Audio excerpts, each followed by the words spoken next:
How much does it cost to hire employees from the Philippines? Find out in this video.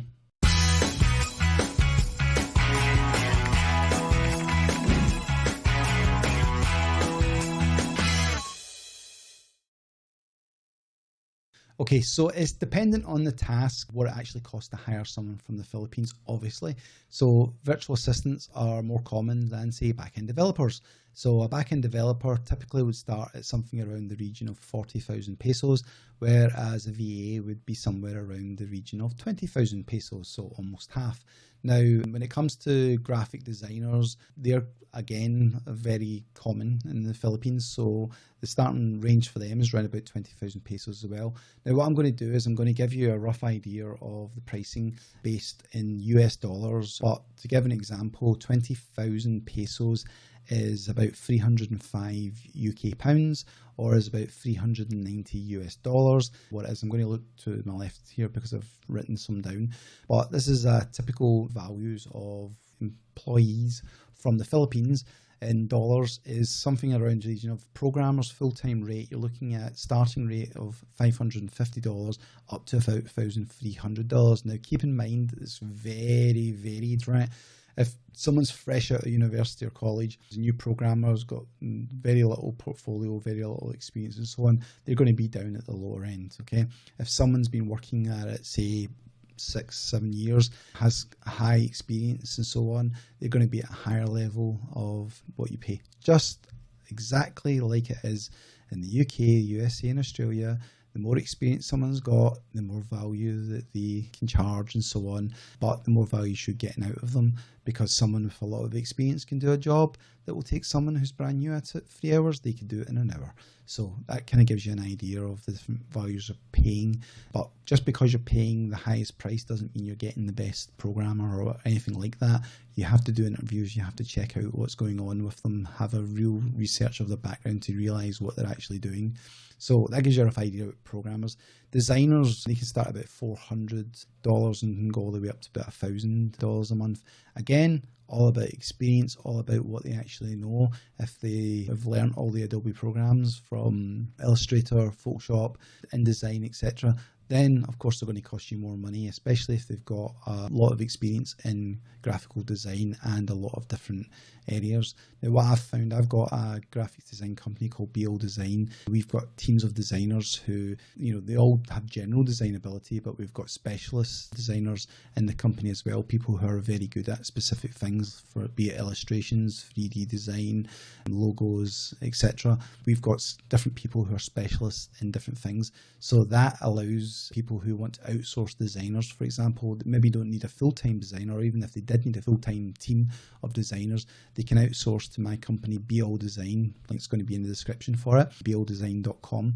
And with that ability to outsource design work to a team, it means that you're not having to worry about hiring somebody who is a specialist in something that maybe you only have a calling for once in a blue moon. You've just standard design work, but I need somebody who's very good at doing illustrations, or I need somebody who's very good at 3D work or so on.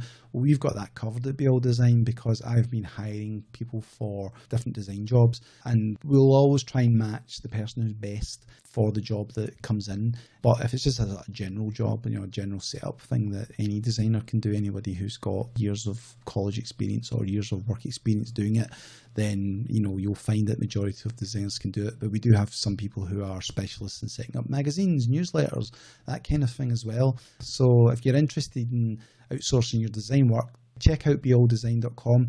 It's one of the companies I own, so have a look at it. If you're serious about outsourcing design work, it's probably the best way to do it because you're not relying on one person. You've got several people, and you've got people with different levels of talent as well, and different degrees of different things that you can do. So you can shop with the best person for the job that you want.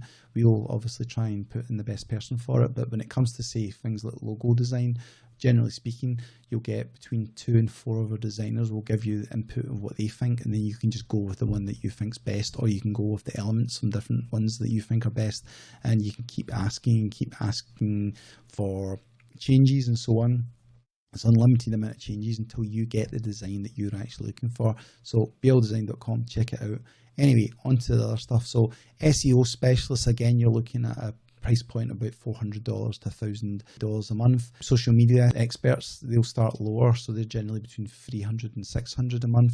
Now, by social media experts, what they're meaning by that is people who can post to Facebook, Instagram, Twitter, etc., who will reply to messages, who can deal with any of the stuff that comes up from generally running pages and groups and so on. Sometimes have, especially the ones at the higher price, have some element of Facebook ad experience, for example, but I would say that you're looking for somebody who's got specific marketing for that kind of thing, and they're generally a lot more expensive. So that's something I'm actually looking at just now, is I'm looking for someone who is good at Google ads and good at Facebook ads. So I'll be going through that process, and I'll probably be sharing what happens or what happened in videos coming up. Okay, so a virtual assistant can range in price again from $300 up to $800. It all depends on what your virtual assistant is doing, because virtual assistant can run a whole gamut of different things. Generally speaking, though, most people hire VAs for product listings, for customer service, for general tasks. Usually the tasks are repetitive as in nature as well, so they're sitting doing them on a daily basis. The prices do vary very greatly. You will expect to pay more money for people who've got more experience, especially if they've got experience in specialist software or a specialist website. Like for example, estate agent listings is something that's usually a VA's. People look for VAs for doing that kind of thing.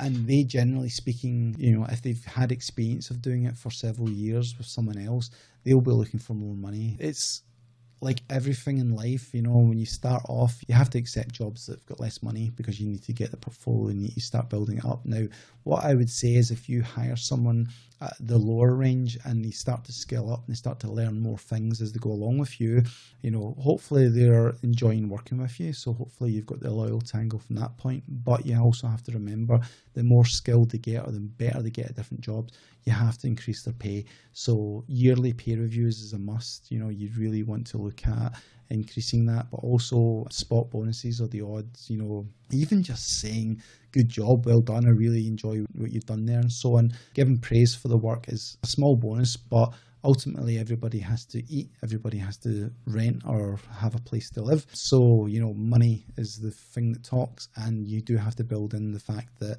yes, you hired a VA this year, it's 20,000 pesos, but maybe next year it costs you 5% or 10% more. But build that in, keep that into account. Inflation happens.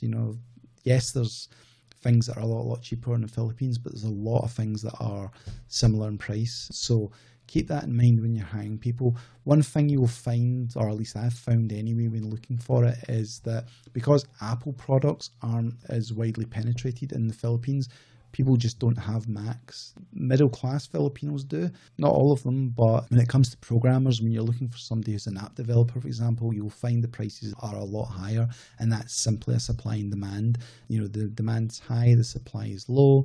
The Filipinos that have got experience in building apps for Android or especially Apple are more expensive. So keep that in mind. Even at the cheaper range, or the people who've got less experience and are cheaper are more expensive than your average Filipino. So there's stuff like that you do have to keep in mind. But as I say, if you go onto my website, Outsourcing Boss, I've got a link, how to hire from the Philippines. It will take you to the best website for hiring Filipinos just now.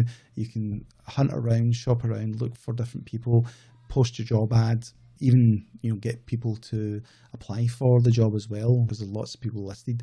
Don't just look for people listed and go, oh, that sounds like a great person, I'll invite them for the job, because they may already have another job and they just didn't update their listing on the actual website to say that they're now they've now got full-time employment. So if you want the maximum amount of people applying for jobs, then post a listing on the website and see what comes in.